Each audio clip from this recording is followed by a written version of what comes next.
பலிப்போர் பாக்கிய செல்வம் புவியில் இல்லையே. புவி நிரம்ப பொன் தந்தாலும் இப்பளிக்கு ஈடில்லையே.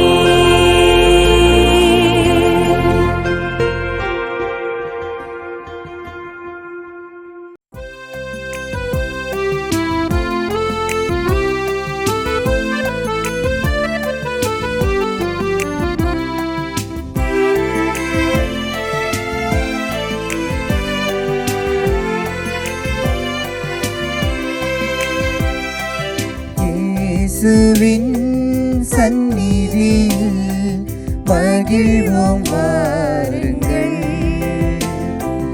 என் தேவனில் நம் இயேசுவில் இணைந்து மகிழுங்கள்.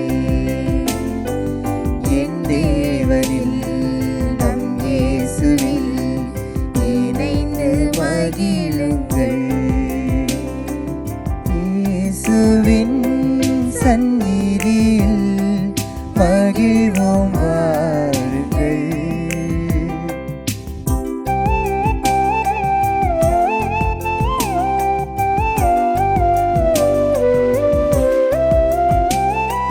சந்தங்கள் பல வண்ணங்கள் உந்தன் பந்தங்கள் தினம் பாடுவே. எண்ணங்கள் சங்கீதங்கள் என்றும் என் இன்ப சுகராகங்கள். நீ செய்த நன்மைகள் என் வாழ்வின் விடியல்கள் என்றென்றும் நான் பாடுவேன். நீ செய்த நன்மைகள் என் வாழ்வின் விடியல்கள் என்றென்றும் நான் பாடுவேன். இயேசுவின் சந்நிதியில் மகிழ்வோம் வாருங்கள்.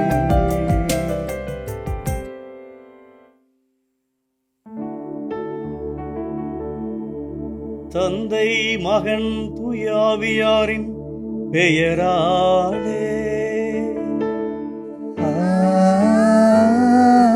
ஆமென். நம் ஆண்டவராகிய இயேசு கிறிஸ்துவின் அருளும் கடவுளின் அன்பும் தூய ஆவியானவருடைய தோழமையும் உங்கள் அனைவரோடும் இருப்பதாக. உம் ஆன்மாவோடும் இருப்பதாக. அன்பு நிறைந்த ஆண்டவர் இயேசுவுக்கு பிரியமானவர்களே, உலகெங்கும் வாழும் மாதா தொலைக்காட்சி நண்பர்களே, இந்த தொலைக்காட்சி வழியாக இந்த திருப்பலியை பார்த்து கொண்டிருக்கக்கூடிய பங்கேற்று கொண்டிருக்கக்கூடிய உங்கள் அத்தனை பேரையும் ஆண்டவருடைய இனிய பேரினாலே வணக்கம் கூறி இந்த தெய்வீக திருப்பலிக்கு நான் அன்போடு வரவேற்று மகிழ்கிறேன். ஆண்டின் பொதுக்காலம் 25வது ஞாயிறு வழிபாட்டினை இன்றைக்கு நாம் கொண்டாடி கொண்டிருக்கிறோம். இந்த ஞாயிறு வழிபாட்டு வாசகங்கள் அத்தனையும் ஏழைகளை பற்றியும் அவர்களுக்கு ஆண்டவர் கொடுக்கக்கூடிய முன்னுரிமையையும் மாண்பையும் பற்றி நமக்கு விளக்குகிறது. மத்தேயு நற்செய்தி 5ஆம் அதிகாரம் 3வது இறைவார்த்தையில், ஏழைகளே நீங்கள் பேறு பெற்றோர், விண்ணரசு உங்களுக்கு உரியது என்ற ஒரு ஆழமான வார்த்தைகளோடு ஆண்டவர் இயேசு தமது பணிவாழ்வை துவங்குகிறார் என்று பார்க்கிறோம். அவர் செல்லும் இடமெல்லாம், சென்ற இடங்களிலெல்லாம், பார்க்கிற மனிதர்களிலெல்லாம் அவர் தனது ஏழ்மைக்குரிய அன்பை, பாசத்தை, பக்குவத்தை, ஒரு கரிசனையை வெளிப்படுத்துவதை பார்க்கிறோம். எனவே இந்த நாளிலும் கூட நாம் அதை பற்றித்தான் சிந்திக்க இருக்கிறோம். நம்மை நாமே பரிசோதித்து பார்க்கக்கூடிய ஒரு நேரம் இது. எந்த அளவிற்கு இயேசுவையும் ஏழைகளையும் நமது வாழ்வில் முன்னுரிமை கொடுக்கிறோம், முதன்மையான இடம் கொடுக்கிறோம். இயேசுவை எந்த அளவிற்கு மதிக்கிறோமோ அதே அளவிற்கு ஏழைகளையும் நாம் மதிக்கிறோமா? காரணம், ஏழைகளில் தான் இயேசு இருக்கிறார், இயேசுவில் தான் ஏழைகள் இருக்கிறார்கள். நமது எண்ணங்களையும் நமது சிந்தனைகளையும் செயல்பாடுகளையும் நாம் அலசி ஆராய்ந்து பார்த்தவர்களாக ஏழைகளை நேசிக்க தவறிய நேரங்கள், ஏழைகளை அன்பு செய்ய தவறிய நேரங்கள், ஏழைகளை உதாசீனப்படுத்திய நேரங்கள், இவற்றையெல்லாம் நினைத்து பார்த்து ஆண்டவருடைய மேலான இரக்கத்தை நாம் இறைஞ்சுவோமாக.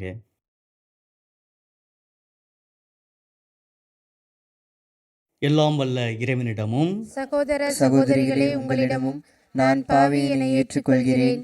ஏனெனில் என் சிந்தனையாலும் சொல்லாலும் செயலாலும் கடமையில் தவறியதாலும் பாவங்கள் பல செய்தேன். என் பாவமே, என் பாவமே, என் பெரும் பாவமே. ஆகையால் எப்பொழுதும் கன்னியான புனித மரியாவையும் வானதூதர் புனிதர் அனைவரையும், சகோதர சகோதரிகளே உங்களையும் நம் இறைவனாகிய ஆண்டவரிடம் எனக்காக வேண்டிக் கொள்ள மன்றாடுகிறேன். எல்லாம் வல்ல இறைவன் நம் மீது இரக்கம் வைத்து நம் பாவங்கள், குற்றங்குறைகள், பலவீனங்களிலிருந்து நமக்கு விடுதலை தந்து நமக்கு நிறைவான மகிழ்வான வாழ்வை நோக்கி அழைத்துச் செல்வாராக. ஆமென்.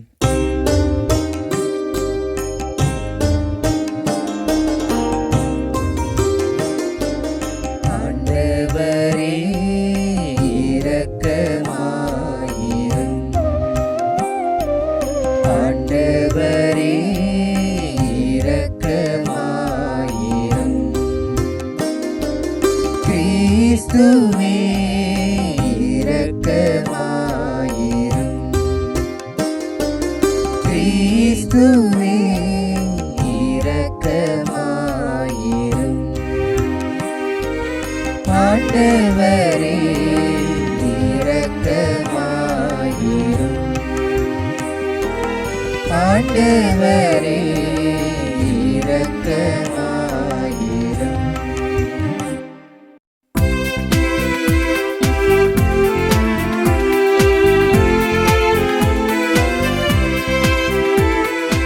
உன்னதங்களிலே கடவுளுக்கு மாட்சி உண்டாகுக. உலகினிலே நல்மனதோர்க்கு அமைதியும் உண்டாகுக. புகழ்கின்றோம் யாம் உம்மையே, வாழ்த்துகின்றோம் இறைவனே. உமக்கு ஆராதனை புரிந்து உம்மை மாட்சிப்படுத்துகின்றோம் யாம். உமது மேலான மாட்சியின் பொருட்டு உமக்கு நன்றி கூறுகின்றோம். ஆண்டவராகிய இறைவனே, இணையில்லாத விண்ணரசே, ஆற்றல் அனைத்தும் கொண்டு இலங்கும் வல்ல தந்தை இறைவனே, ஒரே மகனாக உதித்த ஆண்டவர் இயேசு கிறிஸ்து இறைவனே. ஆண்டவராகிய இறைவனே, இறைவனின் திரு செம்மறியே, தந்தையினின்று என்றென்றுமாக உதித்த இறைவன் மகனே நீ. உலகின் பாவம் போக்குபவரே, நீர் என் மீது இறங்குவீர். உலகின் பாவம் போக்குபவரே, எம் மன்றாட்டை ஏற்றருள்வீர். தந்தையின் வலப்பக்கம் வீற்றிருப்பவரே, நீர் என் மீது இறங்குவீர். ஏனெனில் இயேசு கிறிஸ்துவே, நீர் ஒருவரே தூயவர், நீர் ஒருவரே ஆண்டவர், நீர் ஒருவரே உன்னதர். தூய ஆவியாரோடு தந்தை இறைவனின் ஆட்சியில் இருப்பவர் நீரே. ஆ ஆ ஆ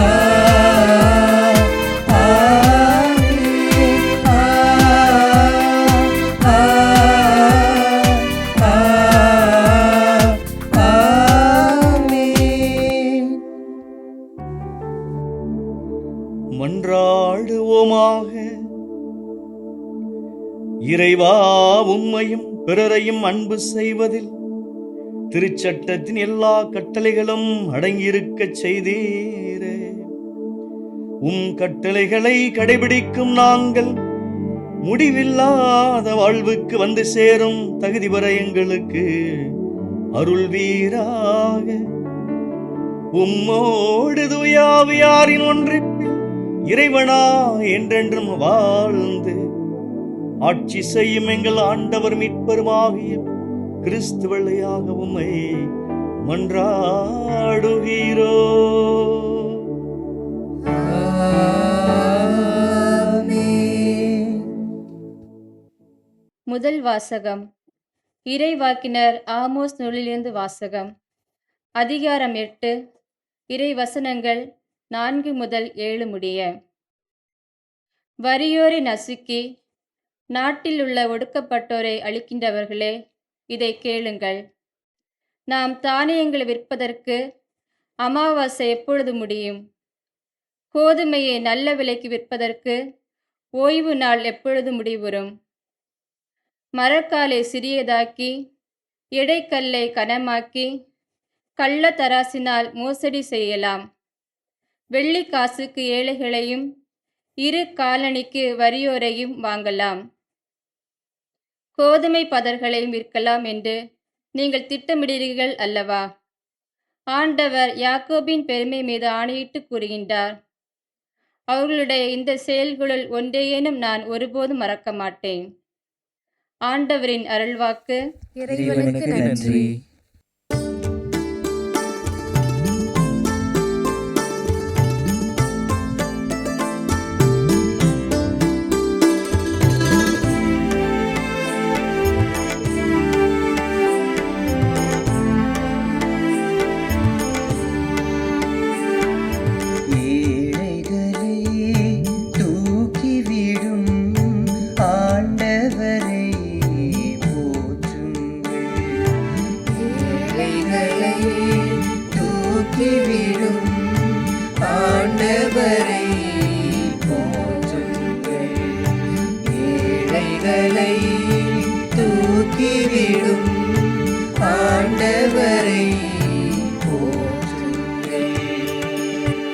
ஆண்டவரின் ஊழியர்களே, அவரை புகழுங்கள், அவரது பெயரை போற்றுங்கள்.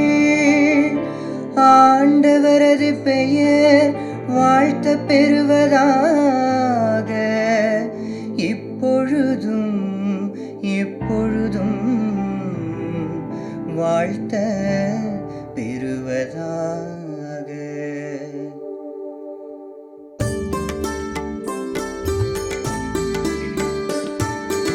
ஏழைகளை தூக்கிவிடும் ஆண்டவரை போற்றுங்கள். ஏழைகளை தூக்கிவிடும் ஆண்டவரை போற்றுங்கள். மக்களினங்கள் அனைத்திற்கும் ஆண்டவர் மேலானவர். வானங்களையும் விட உயர்ந்தது அவரது மாட்சி. நம் கடவுளாகிய ஆண்டவருக்கு நிகர் யார்? அவர் போல வானளாவிய உயரத்தில் வீற்றிருப்பவர் யார்? அவர் வானத்தையும் வையகத்தையும் குனிந்து பார்க்கின்றார்.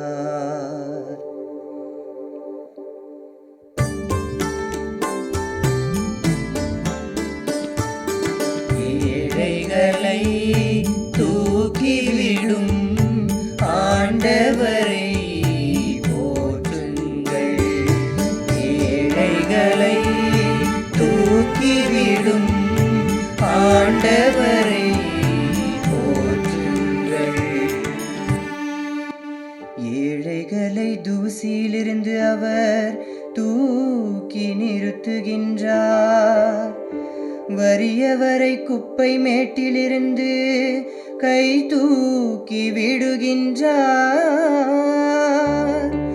உயர் குடிமக்களிடையே தம் மக்களுள் உயர்குடி மக்களிடையே அவர்களை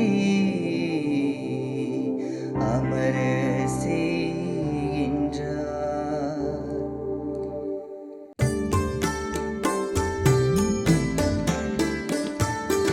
ஏழைகளை தூக்கிவிடும் ஆண்டவரை போற்றுங்கள். ஏழைகளை தூக்கிவிடும் ஆண்டவரை போற்றுங்கள். இரண்டாம் வாசகம்.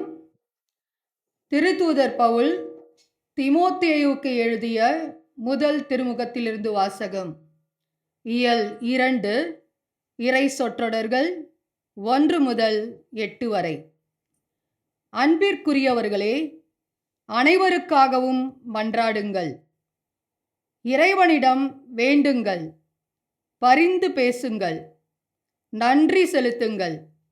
முதலில் நான் உங்களுக்கு தரும் அறிவுரை இதுவே: இறை பற்றும் கண்ணியமும் நிறைந்தவர்களாய், தொல்லையின்றி அமைதியோடு வாழ அரசர்களுக்காகவும் உயர் நிலையிலுள்ள எல்லா மனிதர்களுக்காகவும் மன்றாடுங்கள். இதுவே நம் மீட்பராகிய கடவுளின் முன் சிறந்ததும் ஏற்புடையதுமாகும். எல்லா மனிதரும் மீட்பு பெறவும் உண்மையை அறிந்துணரவும் வேண்டுமென அவர் விரும்புகின்றார். ஏனெனில் கடவுள் ஒருவரே. கடவுளுக்கும் மனிதருக்கும் இடையே இணைப்பாளரும் ஒருவரே. அவரே இயேசு கிறிஸ்து என்னும் மனிதர். அனைவரின் மீட்புக்காக அவர் தம்மையே ஈடாக தந்தார். குறித்த காலத்தில் அதற்கு சான்று பகர்ந்தார். இதற்காகவே நான் நற்செய்தியை அறிவிப்பவனாகவும் திருத்தூதனாகவும் விசுவாசத்தையும் உண்மையையும் பிற இனத்தாருக்கு கற்பிக்கும் போதகனாகவும் ஏற்படுத்தப்பட்டேன். நான் சொல்வது உண்மையே, பொய்யல்ல. எனவே ஆண்கள் சினமும் சொற்பூசலும் இன்றி எவ்விடத்திலும் தூய உள்ளத்தோடு கைகளை உயர்த்தி இறைவேண்டல் செய்யுமாறு விரும்புகின்றேன். ஆண்டவரின் அருள்வாக்கு. இறைவனுக்கு நன்றி.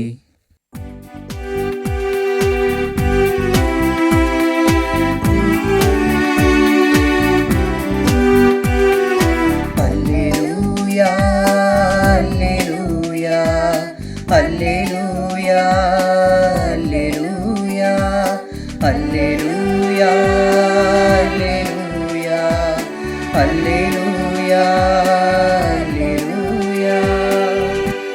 நம் ஆண்டவர் இயேசு கிறிஸ்து செல்வராயிருந்தும் அவருடைய ஏழ்மையினால் நீங்கள் செல்வராகுமாறு உங்களுக்காக ஏழையானார். அல்லேலூயா, அல்லேலூயா, அல்லேலூயா, அல்லேலூயா. வார்த்தையான இறைவன் உங்கள் அனைவரோடும் இருப்பாராக. ஆன்மாவோடும் இருப்பாராக. லூக்கா எழுதிய தூய நற்செய்தியிலிருந்து வாசகம். ஆண்டவரே, மாட்சி உமக்கே. பிரிவு 16 இறை வசனங்கள் 1 முதல் 13 முடிய. இயேசு தம் சீடருக்கு கூறியது: செல்வர் ஒருவருக்கு வீட்டு பொறுப்பாளர் ஒருவர் இருந்தார். அவர் தம் தலைவரின் உடைமைகளை பாழாக்கியதாக அவர் மீது பழி சுமத்தப்பட்டது. தலைவர் அவரை கூப்பிட்டு, உம்மை பற்றி நான் கேள்விப்படுவது என்ன? உம் பொறுப்பிலுள்ள கணக்கை ஒப்படையும். நீர் இனி வீட்டு பொறுப்பாளராக இருக்க முடியாது என்று அவரிடம் கூறினார். அந்த வீட்டு பொறுப்பாளர், நான் என்ன செய்வேன்? வீட்டு பொறுப்பிலிருந்து என் தலைவர் என்னை நீக்கிவிடப் போகிறாரே. மண் வெட்டவோ என்னால் இயலாது. இறந்து உண்ணவும் வெட்கமாயிருக்கிறது. வீட்டு பொறுப்பிலிருந்து என்னை நீக்கிவிடும்போது பிறர் என்னை தங்கள் வீடுகளில் ஏற்றுக்கொள்ளும்படி நான் என்ன செய்ய வேண்டும் என எனக்கு தெரியும் என்று அவர் தமக்குள்ளே சொல்லிக்கொண்டார். பின்பு அவர் தம் தலைவரிடம் கடன்பட்டவர்களை ஒவ்வொருவராக வரவழைத்தார். முதலாவது வந்தவரிடம், நீர் என் தலைவரிடம் எவ்வளவு கடன்பட்டிருக்கிறீர் என்று கேட்டார். அதற்கு அவர் 100 குடம் எண்ணெய் என்றார். வீட்டு பொறுப்பாளர் அவரிடம், இதோ உன் கடன் சீட்டு, உட்கார்ந்து 50 என்று உடனே எழுதும் என்றார்.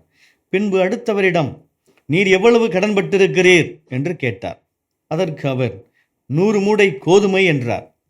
அவர் இதோ கடன் சீட்டு 80 என்று எழுதும் என்றார்.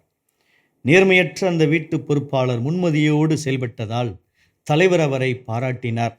ஏனெனில் ஒளியின் மக்களை விட இவ்வுலகின் மக்கள் தங்கள் தலைமுறையினரிடத்தில் மிக்க முன்மதி உள்ளவர்களாய் நடந்து கொள்கிறார்கள். ஆகையால் நான் உங்களுக்கு சொல்கிறேன், நேர்மையற்ற செல்வத்தை கொண்டு உங்களுக்கு நண்பர்களை தேடிக்கொள்ளுங்கள். அது தீரும் பொழுது அவர்கள் உங்களை நிலையான உறைவிடங்களில் ஏற்றுக்கொள்வார்கள். மிகச்சிறியவற்றில் நம்பத்தக்கவர் பெரியவற்றிலும் நம்பத்தக்கவராயிருப்பார். மிகச்சிறியவற்றில் நேர்மையற்றவர் பெரியவற்றிலும் நேர்மையற்றவராயிருப்பார். நேர்மையற்ற செல்வத்தை கையாளுவதில் நீங்கள் நம்பத்தகாதவராயிருந்தால் யார் உங்களை நம்பி உண்மை செல்வத்தை ஒப்படைப்பார்? பிறருக்கு உரியவற்றை கையாளுவதில் நீங்கள் நம்பத்தகாதவர்களாய் போனால் உங்களுக்கு உரியவற்றை உங்களுக்கு கொடுப்பவர் யார்? எந்த வீட்டு வேலையாலும் இரு தலைவர்களுக்கு பணிவிடை செய்ய முடியாது. ஏனெனில் ஒருவரை வெறுத்து மற்றவரிடம் அவர் அன்பு கொள்வார், அல்லது ஒருவரை சார்ந்து கொண்டு மற்றவரை புறக்கணிப்பார். நீங்கள் கடவுளுக்கும் செல்வத்துக்கும் பணிவிடை செய்ய முடியாது. ஆண்டவரின் அருள்வாக்கு. கிறிஸ்துவே உமக்கு புகழ். மரங்கள் பேசிக்கொண்டனவாம், ஓ மனிதர்களே, உங்களால் வேண்டுமானால் பல சிலுவைகளை உருவாக்க முடியும். நிச்சயம் ஒரு இயேசுவை கூட உங்களால் உருவாக்க முடியாது. ஆண்டவர் இயேசுவுக்கு பிரியமானவர்களே, ஆண்டின் பொதுக்காலம் 25வது ஞாயிறு வழிபாடு நம் ஒவ்வொருவரையும் பார்த்து பல இயேசுக்களாய் வாழவும் பல இயேசுக்களை உருவாக்கவும் இயேசு மனநிலையோடு நாம் வாழவும் அழைப்பு விடுக்கிறது. இயேசு என்றால் ஏழை என்றொரு பொருள் இருக்கிறது. காரணம், அவர் வார்த்தையில் மட்டுமல்ல, மாறாக வாழ்விலும் அவர் ஏழையாய் வாழ்ந்தார், ஏழ்மையோடு வாழ்ந்தார். ஏழ்மைக்குரிய பண்பு நலன்கள் மிகுதியாய் வெளிப்பட்டன. அவர் சந்தித்த மனிதர்களெல்லாம் ஏழையாய் இருந்தார்கள். அவர் சென்ற வீடுகளெல்லாம் ஏழ்மைக்குரிய காரியங்கள் இருந்தன. ஏழைகளை நேசித்தார், தொட்டார், அன்பு செய்தார். அவர்களுக்காக அடிபட்டார், மிதிப்பட்டார், அடக்கம் செய்யப்பட்டார். உயிர் தெழுந்து சமூகத்திலே நலிவடைந்த, சமூகத்தில் பின்னடைந்த வறியவர்களை தேடி சென்றுதான் அவர்களுக்கு அமைதியையும் சமாதானத்தையும் கொடுத்தார் என்று சொல்லி பார்க்கிறோம். அன்பிற்கினியவர்களே, இந்த மாத தொலைக்காட்சி வழியாக இந்த திருப்பலியிலே பங்கெடுத்து கொண்டிருக்கக்கூடிய நீங்களும் நானும் கூட ஒரு வகையிலே ஏழைகள் தான். காரணம், இயேசு உங்களையும் என்னையும் நேசிக்கிறார். இந்த ஏழ்மை என்பதை வெறும் ஒரு காரியத்தில் அடைத்து விட முடியாது. இந்த ஏழ்மை என்பதை என்னுடைய பார்வையில் ஒரு 3 தளங்களிலே பார்க்கிறேன். பொருளாதார ஏழ்மை, சமூக ஏழ்மை, ஆன்மீக ஏழ்மை என்ற ஒரு 3 தளங்களிலே நான் பார்க்கிறேன். பொருளாதார ஏழ்மை நம் அனைவருக்கும் தெரியும். கையில் காசு இல்லை, அடுத்த நேரம் சாப்பாட்டுக்கு என்ன செய்யறதுன்னு தெரியல, யாரையாவது நம்பி இருக்க வேண்டிய ஒரு சூழல். காசு பணம் இல்லாமல் நம்ம வாழ்க்கையை சமாளிக்கிறதுக்கு, குடும்பத்தை ஓட்டுறதுக்கு மற்றவங்கள்ட்ட கடன் வாங்கி அந்த கடன் அடைக்கிறதுக்கு இன்னொருத்தட்ட கடன் வாங்கி இப்படி வாழ்க்கை முழுவதுமே கடனில் ஓடக்கூடிய ஒரு சூழ்நிலை. ஒரு கட்டத்தில் ஏண்டா வாழணும் என்று நினைக்கக்கூடிய ஒரு சூழ்நிலை தான் இந்த பொருளாதார ஏழ்மை என்று நான் பார்க்கிறேன். சமூக ஏழ்மை என்று சொல்லுகிற பொழுது, நாம் வாழக்கூடிய இந்த இந்திய சமூகம், தமிழ் சமூகம் பல்வேறு படிநிலைகளை கொண்டிருக்கிறது, ஜாதிய கட்டமைப்புகளை கொண்டிருக்கிறது. ஆண்டாண்டு காலம் சமூகத்திலே ஒரு பின்தங்கிய சூழலில் பிறந்து வாழ்ந்து வாழ்வினுடைய புறக்கணிப்பையும் அவமானங்களையும் சந்தித்து கொண்டிருக்கக்கூடிய ஒரு சமூகம். ஏண்டா வாழ்ந்தோம், இந்த மனுஷ பிறவி எதுக்கு, இந்த நாய் நரிக்கு கிடைக்கிற மரியாதை கூட நமக்கு கிடைக்கலையே என்று நினைக்கக்கூடிய, புலம்பக்கூடிய ஒரு சூழலோடு வாழக்கூடிய சமூகம் தான் ஒரு சமூக ஏழ்மை என்று நான் பார்க்கிறோம். ஆன்மீக ஏழ்மை என்று ஒன்று இருக்கிறது. இந்த உலகத்தில் காசு, பணம், பதவி, அதிகாரம் எல்லாம் இருக்கலாம். ஆனால் இந்த ஆன்மீக ஏழை என்று சொல்கிற பொழுது இறைவனை தன்னகத்தை கொண்டிராத ஒரு சூழ்நிலை. மற்றொரு புறம் வித்தியாசமாகவும் சொல்லலாம். இந்த உலகத்தில் எனக்கு யாருமே இல்லை, இந்த கடவுளை தவிர என்று நினைக்கக்கூடிய ஏராளம் பேர், கோடான கோடி பேர் இன்னைக்கு பார்க்கிறோம். பல திருத்தலங்களை நோக்கி நடைபயணமாக செல்கிறார்கள். பல்வேறு புண்ணிய ஸ்தலங்களை நோக்கி நடைபயணமாக செல்கிறார்கள். கிடைச்சதை சாப்பிட்டுட்டு கிடைச்ச இடத்துல படுத்து தூங்கி கடவுளே கெதி என்று நினைக்கக்கூடியவர்கள். எனக்கு எதுவுமே இல்லை, யாருமே இல்லை, இந்த கடவுள் தான் என்னை காப்பாற்றணும் என்று நினைக்கக்கூடிய ஒரு சமூகம்தான் ஒரு ஆன்மீக ஏழ்மை சமூகம் என்று பார்க்கிறோம். எனவே இப்படிப்பட்ட இந்த சூழ்நிலைகளில் ஒரு கட்டத்திலே நாமும் கூட அந்த ஒரு ஏழ்மை தன்மையை பல நேரங்களிலே அனுபவித்து கொண்டிருக்கிறோம். எனவே நம்மை பார்த்து தான் ஆண்டவர், இன்றைக்கு நீங்கள் எல்லோரும் பேர் பெற்றவர்கள், காரணம் உங்களுக்குரியது தான் இந்த விண்ணரசு, நீங்கள் எல்லோரும் விண்ணரசுக்கு உரியவர்கள் என்ற ஒரு ஆழமான நம்பிக்கைக்குரிய ஒரு வார்த்தை இன்றைக்கு ஆண்டவர் இயேசு நமக்கு தருவதை பார்க்கிறோம். அன்பிற்கினியவர்களே, ஒரு சிறிய நிகழ்வு. நான் பணி செய்யக்கூடிய அந்த திருத்தலத்தில் ஏராளமான பக்தர்கள் வந்து செல்வார்கள். பலரையும் நான் பார்க்கிறேன். பலர் அங்கே படுத்து உறங்குவார்கள். ஒவ்வொரு நாளும் ஒரு பெண்மணி, அவளுக்கு வயது ஒரு 28 இருக்கும், திருமணமாகாதவள் தான். ஒவ்வொரு நாளும் மதிய நேரத்தில் ஒரு 15-20 சாப்பாட்டு பொட்டலங்களை எடுத்துக்கிட்டு நான் பணி செய்யக்கூடிய அந்த திருத்தலத்தை நோக்கி வருவாங்க. வந்து டூ வீலரை இருசக்கர வாகனத்தை நிறுத்திட்டு அங்கே உட்கார்ந்துருக்கக்கூடிய யாசிப்பவர்கள், பிச்சை எடுக்கக்கூடியவர்கள் என்று சொல்கிறோம் அல்லவா, யாசிப்பவர்கள், அவங்க எல்லாத்துக்கும் சாப்பாடு கொடுக்கும். சாப்பாடு கொடுத்து இந்த வளாகத்தில் தேடும், வேற எங்கேயாவது யாராவது இருக்கிறாங்களா, யாராவது அங்கே இருந்தால் அவங்களுக்கு போய் அந்த சாப்பாடை கொடுத்துட்டு மனநிறைவோடு அங்கேருந்து கடந்து செல்லும். மீதமுள்ள சாப்பாட்டு பொட்டலங்களை எடுத்துக்கிட்டு பைக்கில் வேகமாக போகும். இது தொடர்ந்து நடைபெற்று கொண்டே இருந்தது. ஒரு நாள் அந்த பொண்ணுகிட்ட நான் நிறுத்தி பேசணும்னு ஆசைப்பட்டேன். நீ யார், எதுக்காண்டி இந்த காரியத்தை செய்கிறாமா என்று கேட்க வேணும்னு ஆசைப்பட்டேன். ஒரு நாள் தடுத்து நிறுத்தி, இங்கே வாமா, நான் பார்க்குறேன் 2-3 மாதங்களாக இந்த காரியத்தை நீ தொடர்ந்து செஞ்சிட்ருக்கிற, நீ யார், எதுவும் நேர்த்திக்கடன் எதுவும் வச்சுருக்கிறியா, இல்லை வேறு ஏதாவது ஒரு சிறப்பான தகவல் எதுவும் இருக்குதா என்று கேட்ட பொழுது அந்த சகோதரி, திருமணமாகாத சகோதரி தான், ஒரு 28 வயது இருக்கும். அவள் சொன்னார், ஃபாதர், எனக்கு வந்து வறுமைனா என்னன்னு எனக்கு தெரியும், வறுமை தரக்கூடிய வழி என்னன்னு எனக்கு தெரியும். நான் ஒரு நேர சோத்துக்கே கஷ்டப்பட்டவன். எங்கள் வீட்டில் 3 பொம்பளை பிள்ளைங்க. எனக்கு அப்பா இல்லை, அம்மா மட்டும்தான். எங்கள் அம்மா தான் எங்களெல்லாம் பார்த்து பார்த்து பராமரித்து வளர்த்தாங்க. அவங்க ஒரு சில நேரங்களில் அவங்க பட்ட பாடு, கஷ்டம், அதை பார்த்த பொழுது உண்மையிலேயே நாங்களாம் ஏன் வாழணுங்கிற ஒரு எண்ணத்துக்கூட எங்களுக்கு வந்துச்சு. காலையில் 5 மணிக்கெலாம் எழுந்திரிப்பாங்க ஃபாதர். எல்லா வீட்டுக்கும் போய் பாத்திரம் கழுவுவாங்க. எங்களுக்கு வந்து காலையில் சமைச்சு கொடுத்து எங்களெல்லாம் பள்ளிக்கூடத்துக்கு அனுப்புவாங்க. அப்புறம் எல்லார் வீடுகளிலும் போய் துணி துவைச்சி கொடுப்பாங்க. அப்புறம் எங்களுக்கு மதியானம் சாப்பாடு சமைச்சு கொடுப்பாங்க. அப்புறம் சாயங்காலம் வந்தவுடனே எங்களுக்கு அந்த சாப்பாடு இருக்கும். அப்படி தான் பாத்திரம் கழுவி துணி துவைச்சி எங்களெல்லாம் காப்பாற்றினாங்க. இப்படி தான் நாங்கள் வளர்ந்தோம். ஒரு கட்டத்தில் எங்கள் அம்மாவும் நாங்கள் இழந்துட்டோம். எங்கள் அம்மாவும் இறந்து போயிட்டாங்க. 3 பேரும் பரிதவிச்சு நிட்டோம். என்ன செய்கிறதுன்னு தெரியல, எங்கே போகிறோன்னு தெரியல, யார்கிட்ட போய் கேட்குறதுன்னு தெரியல, யார்கிட்ட உதவி கேட்டாலும் தவறாக பார்க்கக்கூடிய அல்லது தவறாக பயன்படுத்தக்கூடிய ஒரு போக்கு, என்ன செய்கிறதுன்னு தெரியாமல் இருந்த ஒரு சூழ்நிலையில் தான் கடவுள் எனக்கு இந்த ஒரு சின்ன ஒரு வேலையை கொடுத்தார். ஒரு நிறுவனத்தில் ரிசப்ஷனிஸ்ட் ஆக, வரவேற்பாளராக அங்கே இருக்கிறேன். எனக்கு 7,000 சம்பளம் தராங்க. நான் முதல் மாதம் வாங்கின அந்த 7,000 என் கையில் வாங்கிட்டு கண்ணீர் விட்டு அழுதேன் பாதேன், கண்ணீர் விட்டு அழுதேன். எங்கள் அம்மா இவ்வளவு கஷ்டப்பட்டிருந்தா, இவ்வளவு துன்பத்தை அவமானங்களை சந்திச்சிருந்தா, எனக்கு சம்பாரித்து எங்களை எல்லாம் உருவாக்கியிருப்பாங்க. இன்னைக்கு இந்த காசு எங்களை வந்திருக்குது. இப்போ எனக்கு வலின்னா வேதனைனா என்னன்னு எனக்கு தெரியுதுல ஃபாதர். நான் யோசித்தேன், இந்த காசை வச்சு, நான் வாங்கின சம்பளத்தை வச்சு என் சகோதரிகளோட நான் சந்தோஷமாக இருக்கிறத தாண்டி நாங்கள் படக்கூடிய அந்த கஷ்டம், வேதனை அனுபவிக்கக்கூடிய எத்தனையோ என் சகோதரர்கள், எத்தனையோ சகோதரிகள் இந்த ஊரில் இருக்கிறாங்க இல்லையா, அவங்களுக்கு எங்களான ஆட முடிஞ்ச ஒரு உதவியை, ஒரு உணவை, ஒரு நேர பசியை நான் ஆற்றணும் அப்படின்னு நினச்சேன் ஃபாதர். அதனால் எனக்கு என்னுடைய பசியை ஒன்றும் பிரச்சனை இல்லை, என் தங்கச்சிகள் சகோதரிகளுடைய பசி ஒன்றும் பிரபலம் தெரியல.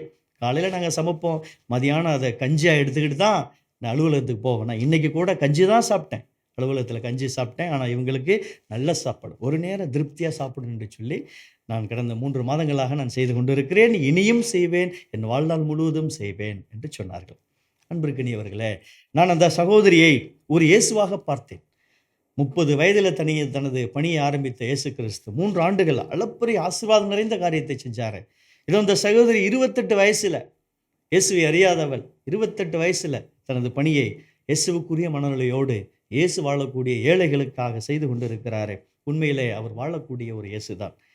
பல உதாரணங்களை சொல்லலாம், பல மனிதர்களை நாம் குறிப்பிட்டு காட்டலாம், கோடிட்டு காட்டலாம். இந்த சமூகத்தில் நல்லவர்கள் இருந்து கொண்டு தான் இருக்கிறார்கள். அந்த நல்லவர்களில், அந்த தகுதி படைத்தவர்களே, அந்த குறிப்பிடத்தக்கவர்களிலே இன்றைக்கு நீங்களும் நானும் மாற வேண்டும் என்பதுதான் இயேசு நமக்கு விடுக்கக்கூடிய அறைகோலாக இருக்கிறது. அன்பிற்கினியவர்கள், இன்றைக்கு நாம் வாசிக்க கேட்ட அத்தனை வாசகங்களும் ஏழைகளை மையப்படுத்தியதாக இருந்தது. குறிப்பாக அருமையான பதிலுரை பாடல் நாம் பாட கேட்டோமே, ஏழைகளை உயர்த்துகிற ஆண்டவரை போற்றுங்கள் என்று சொல்லி நாம் பாடினோமே. ஆண்டவருடைய பார்வை படைப்பின் தொடக்கத்திலிருந்து இப்பொழுது வரை அது ஏழைகள் சார்பாக இருந்தது, நசுக்கப்பட்ட மக்கள் சார்பாக இருந்தது, வறியவர்கள் சார்பாக இருந்தது, கைவிடப்பட்டவர்கள் சார்பாக இருந்தது.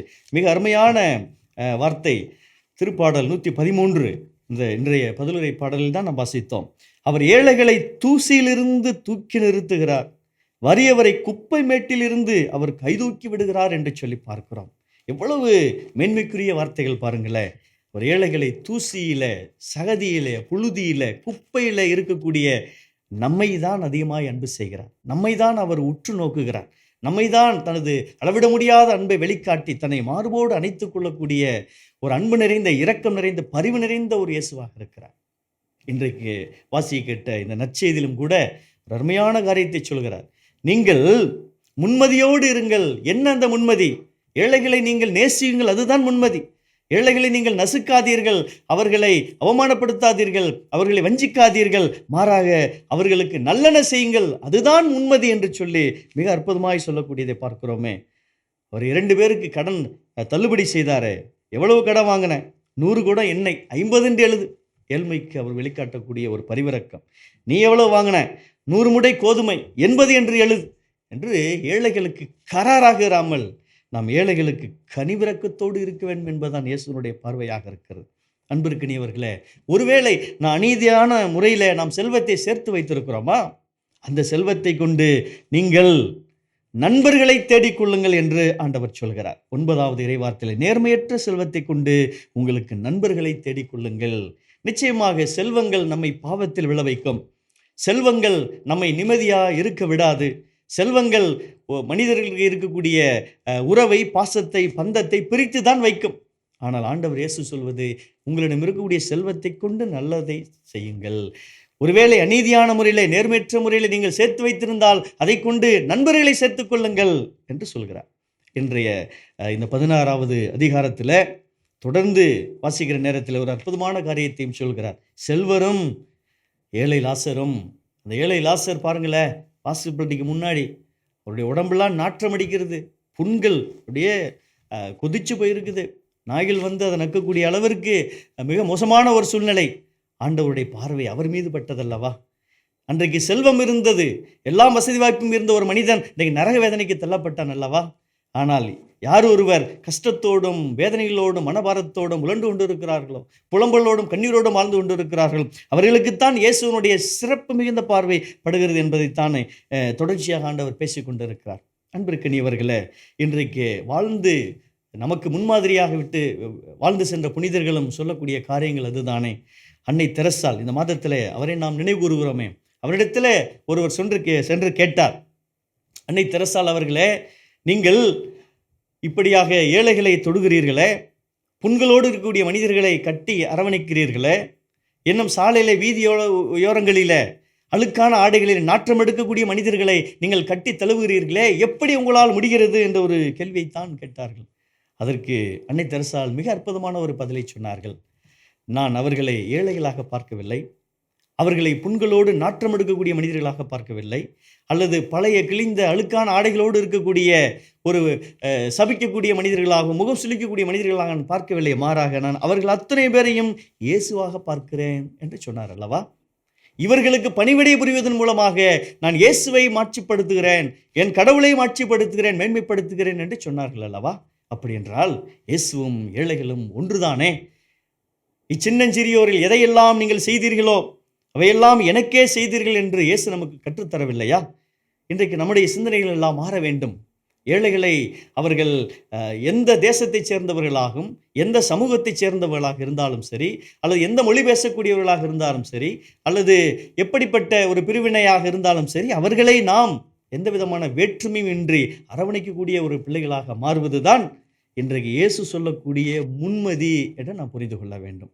நமது மறைந்த பாப்பரசர் பிரான்சிஸ் அவர்களும் அதை தான் சொன்னார். 10 காரியங்கள் இதை குறித்து பேசியிருக்கிறார்.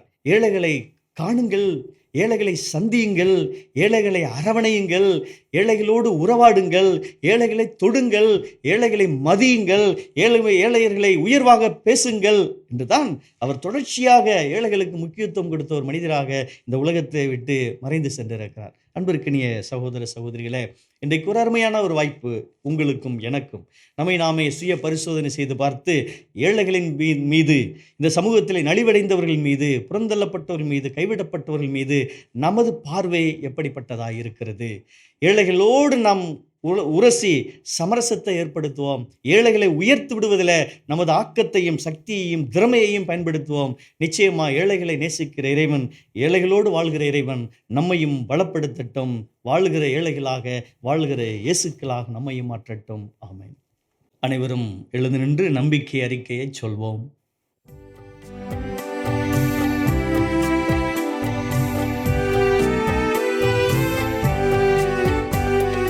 விண்ணையும் மண்ணையும் படைத்தவராம் கடவுள் ஒருவர் இருக்கின்றார். தந்தை மகன் தூய ஆவியராய் ஒன்றாய் வாழ்வோரை நம்புகிறேன். தூய ஆவியின் வல்லமையால் இறைமகன் நமக்காய் மனிதரானார். கன்னி மரியிடம் பிறந்தவராம் இயேசுவை உறுதியாய் நம்புகிறேன். காத்துவின் ஆட்சியில் பாடுபட்டார், சிலுவையில் இறந்து அடக்கப்பட்டார். மூன்றாம் நாளில் உயிர்த்தெழுந்தார், இறப்பின் மீது வெற்றி கொண்டார். விண்ணகம் வாழும் தந்தையிடம் அரியணை கொண்டு இருக்கின்றார். உலகம் முடியும் காலத்திலே நடுவராய் திரும்பவும் வந்திடுவார்.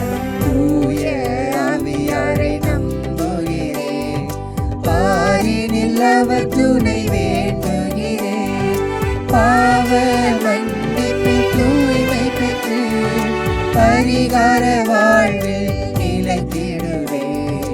திரு அவை உரைப்பதை நம்புகிறேன், புனிதர்கள் உறவை நம்புகிறேன். உடலின் உயிர்ப்பை நிலை வாழ்வை உறுதியுடனே நம்புகிறேன்.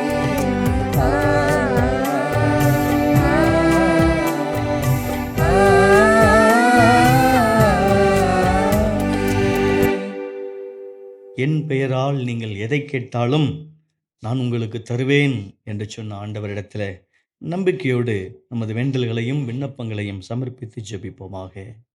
அன்பு தந்தையே இறைவா, உம் திரு அவையை வழிநடத்தும் திருத்தந்தை, ஆயர்கள், அருட்பணியாளர்கள், துறவியர் மற்றும் பொதுநிலையினர் அனைவரையும் உம் பாதம் சமர்ப்பிக்கின்றோம். இவர்கள் அனைவரும் இறைத்திருளும் அறிந்து செயலாற்றவும், உமது உண்மை சீடர்களாய் தங்கள் வாழ்வை அமைத்து கொண்டு இறையாட்சியின் விழுமியங்களை கட்டி எழுப்பிடவும் அருள் புரிய வேண்டுமென்று ஆண்டவரே உம்மை மன்றாடுகிறோம். ஆண்டவரே, எங்கள் மன்றாட்டை கேட்டருளும். வாழ்வளிக்கும் வல்லலே இறைவா, எம் நாட்டு தலைவர்களை உம் பாதம் சமர்ப்பிக்கின்றோம். இவர்கள் உண்மையோடும் நேர்மையோடும் மக்களை ஆட்சி செய்து அவர்களை முன்னேற்ற பாதையில் வழிநடத்தவும், மக்களுக்கு முன்மாதிரியான வாழ்க்கை வாழ்ந்திடவும் அருள் புரிய வேண்டுமென்று ஆண்டவரே உம்மை மன்றாடுகிறோம். ஆண்டவரே, எங்கள் மன்றாட்டை கேட்டருளும். நன்மைகளின் நாயகனே இறைவா, எங்கள் ஒவ்வொருவரையும் உம் பாதம் சமர்ப்பிக்கின்றோம். நாங்கள் அனைவரும் தூய உள்ளத்தோடு எங்களுக்கு கொடுக்கப்பட்ட பணிகளை செய்யவும், ஏழைகள் மட்டில் இரக்கம் கொண்டு வாழவும், உமக்கு உகந்த உண்மையின் மக்களாக எங்கள் வாழ்வை அமைத்து கொள்ளவும் அருள் புரிய வேண்டுமென்று ஆண்டவரே உம்மை மன்றாடுகிறோம். ஆண்டவரே, எங்கள் மன்றாட்டை கேட்டருளும். அமைதியின் தெய்வமே இறைவா, அமைதி இழந்து தவித்து கொண்டிருக்கும் இந்த உலகத்திற்காக உம்மிடம் சிறப்பாக ஜெபிக்கின்றோம். உலகில் நிலவும் அனைத்து வன்முறைகளும் கலவரங்களும் நீங்கி அமைதியின் பாதையில் மக்கள் பயணித்திடவும், அனைவரும் மன நிம்மதியுடன் வாழ்ந்திடவும் அருள் புரிய வேண்டுமென்று ஆண்டவரே உம்மை மன்றாடுகிறோம். ஆண்டவரே எங்கள் மன்றாட்டை கேட்டருளும். ஆற்றலின் தேவனே இறைவா, மாதா தொலைக்காட்சி என்னும் ஊடகம் வழியாக இல்லந்தோறும் இறையாட்சியை கட்டியெழுப்பிக் கொண்டிருக்கும் ஆயர்கள், அருட்பணியாளர்கள், துறவியர், இறைமக்கள், நன்கொடையாளர்கள், ஜெப வீரர்கள் அனைவருக்காகவும் உம்மிடம் சிறப்பாக ஜெபிக்கின்றோம்.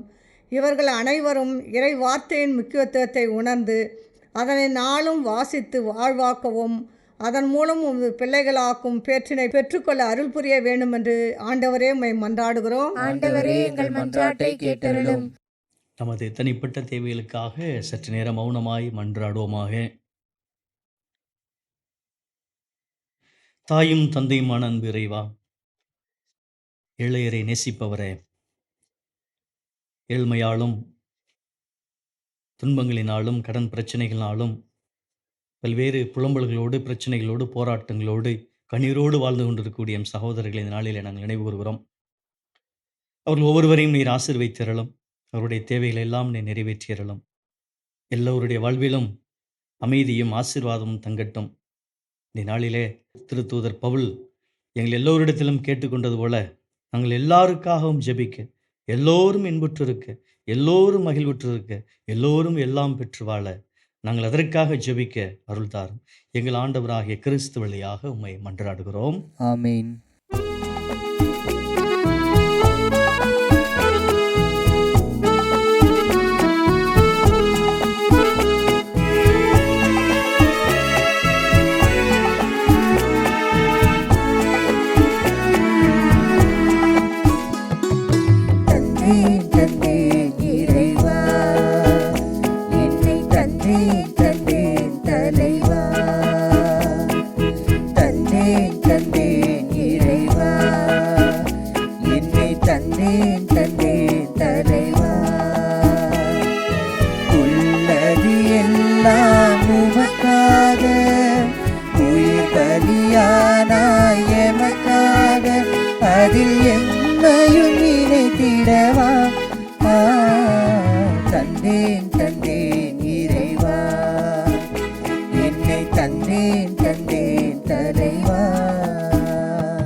சகோதர சகோதரிகளே, நாம் அனைவரும் இணைந்து ஒப்புக் கொடுக்கிற இந்த திருப்பலியானது எல்லாமல்ல தந்தையாகிறவனுக்கு ஏற்றதாகும்படி ஜெபியுங்கள். ஆண்டவர் தமது பெயரின் புகழ்ச்சிக்காகவும் ஆட்சிக்காகவும் நமது நன்மைக்காகவும் புனித திரு அவை அனைத்து நலன்களுக்காகவும் உமது கையிலிருந்து இப்பலியை ஏற்றுக்கொள்வாராக. ஆண்டவரே, உம்மக்களின் காணிக்கைகளை கனிவோடு ஏற்றருள உம்மை வேண்டுகின்றோம். அதனால் நம்பிக்கையோடும் பக்தியோடும் அவர்கள் எவற்றை அறிக்கையிடுகிறார்களோ அவற்றை விண்ணக அருளடையாளங்களால் பெற்றுக்கொள்வார்களாக. எங்கள் ஆண்டவராகிய கிறிஸ்து வழியாக உம்மை மன்றாடுகிறோம்.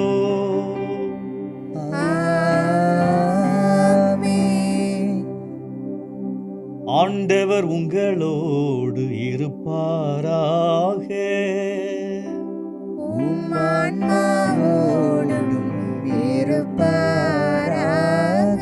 இதயங்களை மேலே எழுப்புங்கள், ஆண்டவரிடம் எழுப்பியுள்ளோம். நம் இறைவனாகிய ஆண்டவருக்கு நன்றி பாடுவோம்.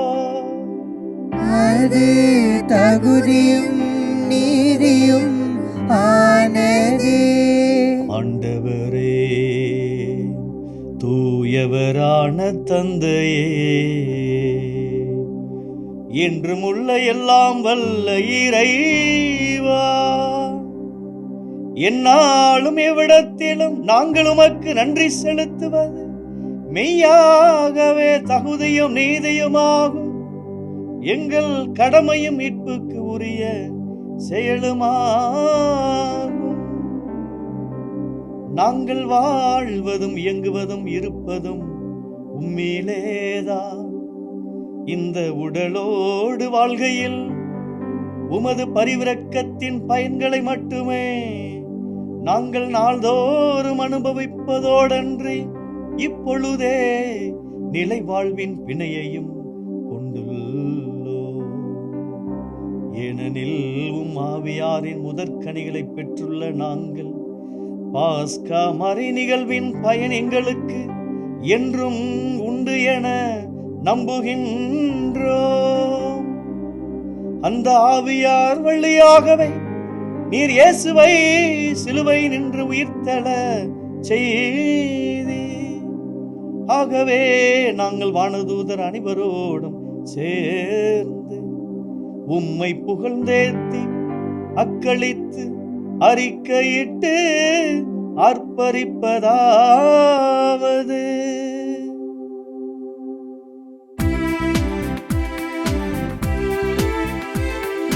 தூயவர் தூயவர் தூயவர், வான்படைகளின் கடவுளமானவர்.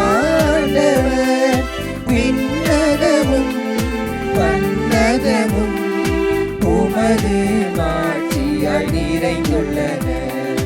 உன்னதங்களிலே ஓசன்னா, உன்னதங்களிலே ஓசன்னா. ஆண்டவர் பேரால் வருகிறவர் ஆசி பெற்றவர். உன்னதங்களிலே ஓசன்னா, உன்னதங்களிலே ஓசன்னா. ஆண்டவரே, நீர் மெய்யாகவே தூயவர், தூய்மை அனைத்திற்கும் ஊற்று. ஆகவே உம்முடைய ஆவியை பொழிந்து இக்காணிக்கைகளை தூய்மைப்படுத்த உம்மை வேண்டுகிறோம். இவ்வாறு எங்கள் ஆண்டவர் இயேசு கிறிஸ்துவின் உடலும் இரத்தமுமாய் எங்களுக்கு இவை மாறுவனவாக. அவர் பாடுபட உளம் கனிந்து தம்மை கையளித்த போது அப்பத்தை எடுத்து நன்றி செலுத்தி அதை பீட்டு தம் சீடர்களுக்கு அளித்து அவர் உரியதாவது: அனைவரும் இதிலிருந்து பெற்று உண்ணுங்கள்,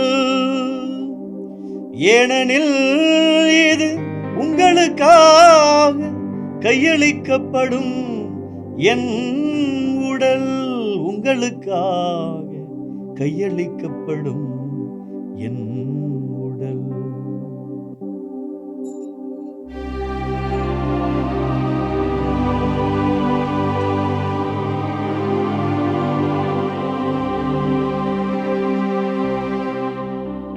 அவ்வண்ணமே இரவு விருந்தை அருந்தியபின் கிண்ணத்தையும் எடுத்து மீண்டும் உமக்கு நன்றி கூறி தம் சீடர்களுக்கு அளித்து அவர் உரியதாவது: அனைவரும் இதிலிருந்து பெற்று பருகுங்கள்,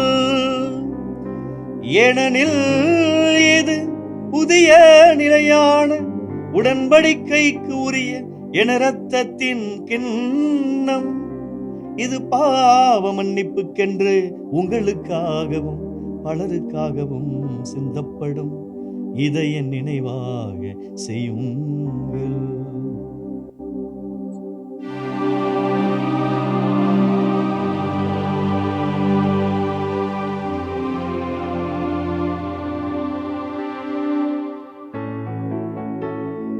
நம்பிக்கையின் மறை பொருள். ஆண்டவரே,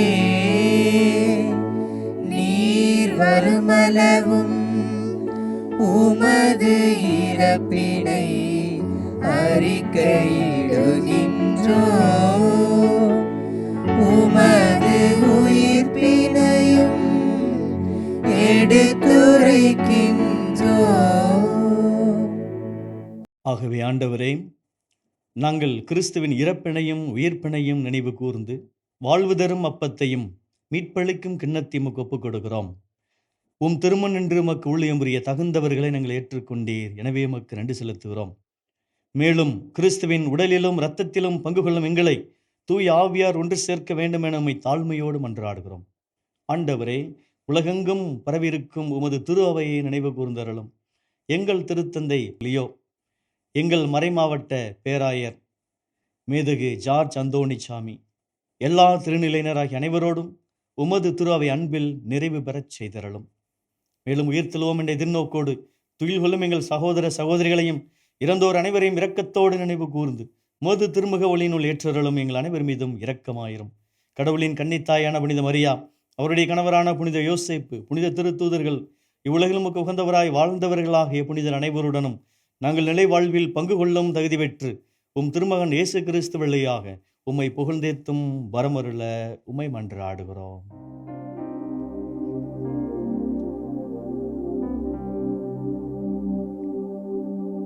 இவர் வழியாக இவரோடு இவரில் எல்லாம் வல்ல இறைவனாகிய தந்தையே, தூய ஆவியாரின் ஒன்றிப்பில் எல்லா புகழும் ஆட்சியும் என்றென்றும் உமக்கு உரியதே.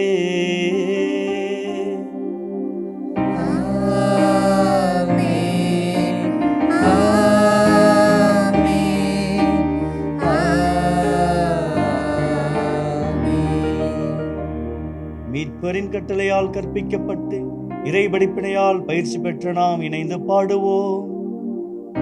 விண்ணுலகில் இருக்கின்ற எங்கள் தந்தையே, உமது பெயர் தூயது என போற்ற பெருக, உமது ஆட்சி வருக, உமது திருவுளம் விண்ணுலகில் நிறைவேறுவது போல மண்ணுலகிலும் நிறைவேறுக.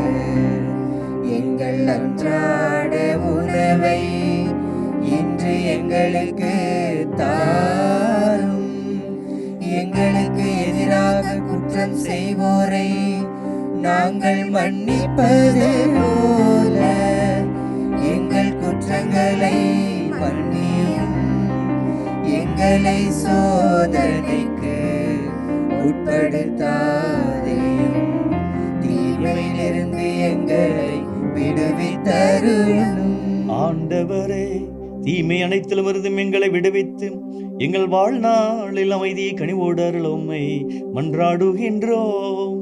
உமது இரக்கத்தின் உதவியால் நாங்கள் பாவத்திலிருந்து எப்பொழுதும் விடுதலை பெற்று யாதொரு கலக்கமும் இன்றி நலமாயிருப்போமாக.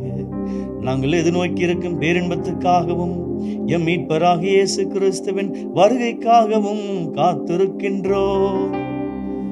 ஏனெனில் ஆட்சியும் வல்லமையும் மாட்சியும் என்றென்றும் உமதே. ஆண்டவரே இயேசு கிறிஸ்துவே, அமைதியை உங்களுக்கு விட்டுச் செல்கிறேன், என் அமைதியை உங்களுக்கு அளிக்கிறேன் என்று உம் திருத்தூதர்களுக்கு மொழிந்தீரே. எங்கள் பாவங்களை பாராமல் உமது திரு அவையின் நம்பிக்கையை கண்ணோக்கி உமது திருவுளத்திற்கு ஏற்பதற்கு அமைதியையும் ஒற்றுமையையும் அளித்தருள்வீராக. என்றென்றும் வாழ்ந்து ஆட்சி செய்கின்றவர் நீரே. ஆண்டவருடைய அமைதி உங்கள் அனைவரோடும் இருப்பதாக.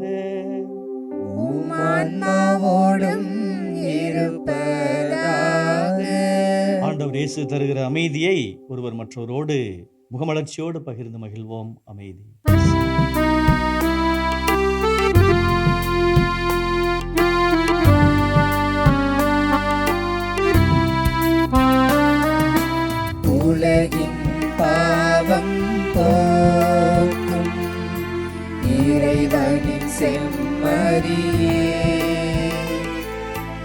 எம்மேல் இரக்கம் வையும்.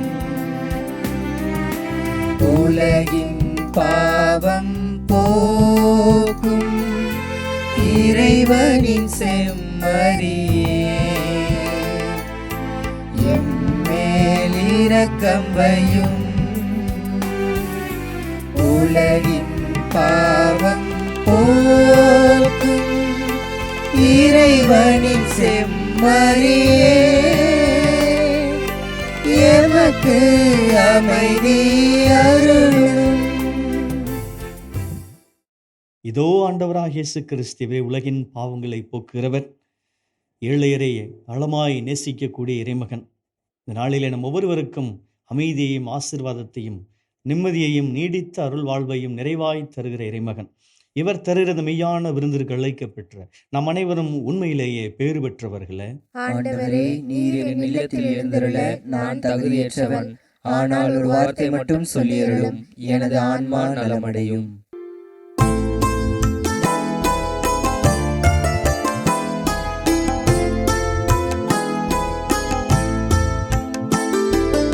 என்னில் ஒன்றாக இந்த நல் தேவன் எழுந்து வருகின்றார். என்னில் அருளை அன்புடனே தலைவன் தருகின்றார். தலைவன் தருகின்றார். என்னில் ஒன்றாக இந்த நல் தேவன் எழுந்து வருகின்றார். என்னில் அருளை அன்புடனே தலைவன் தருகின்றார். தலைவன் தருகின்றார்.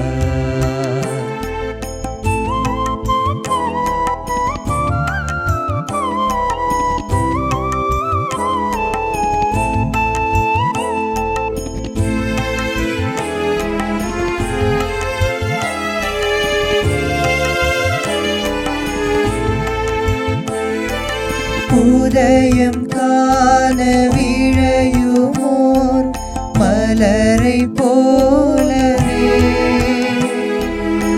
இதயம் இறைவன் வரவையே நீதமும் தேடுமே. உதயம் காண விழையுமோர் மலரை போலவே இதயம் இறைவன் வரவையே நீதமும் தேடுமே. பகைமை மறைக்கும் முகிலாய் பல பழிகள் சூழ்ந்ததே. பகைமை மறைக்கும் முகிலாய் பல பழிகள் சூழ்ந்ததே. அந்த வீரோடும் கரையும் தீர பொறுமை தோன்றுமே. இன்னில் ஒன்றாக இந்த நல் தேவன் எழுந்து வருகின்றார். என்னில் அருளை அன்புடனே தலைவன் தருகின்றார். தலைவன் தருகின்றார்.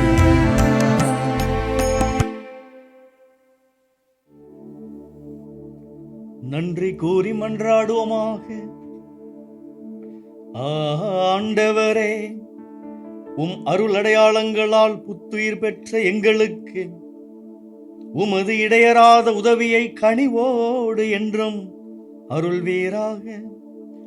அதனால் மீட்பின் பயனை இம்மறை நிகழ்வுகளிலும் அன்றாட வாழ்விலும் பெற்றுக் கொள்வோமாக. எங்கள் ஆண்டவராகிய கிறிஸ்து வழியாக உம்மை மன்றாடுகிறோ.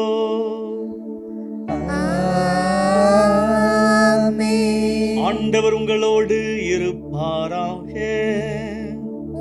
ஆன்மாவோடும் இருப்பாராக. எல்லாம் வல்ல இறைவன் தந்தை மகன் தூய ஆவியானவர் உங்கள் அனைவரையும் நிறைவாய் ஆசீர்வதிப்பாராக.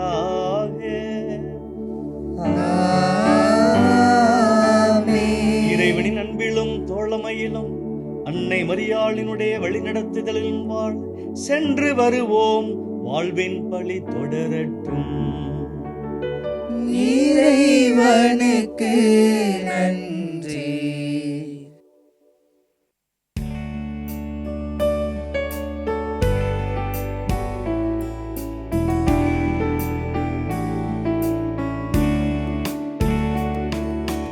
மாதாவே துணை நீரே உம்மை வாழ்த்தி போற்றவரம் தாரும்.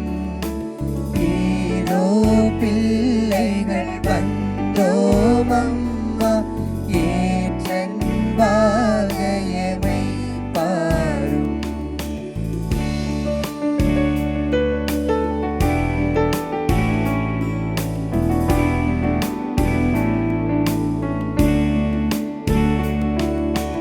வானோர் தம்மரசே தாயே மன்றாட்டை தயவாய் கேளும். நீரோர் என்றமை நீர் கல்லாமல் எக்காலத்துமே தற்காரும். மாதாவே துணை நீரே உம்மை வாழ்த்தி போற்றவரம் தாரும். ஈரோ பிள்ளைகள் வந்தோம் அம்மா ஏற்றன்பாக எமை பாரும். இயேசுவுக்கே புகழ், இயேசுவுக்கே புகழ், இயேசுவுக்கே நன்றி, இயேசுவுக்கே நன்றி. மரியே வாழ்க, மரியே வாழ்க. தந்தை மகன் தூய ஆவியாரின் பெயராலே ஆமென்.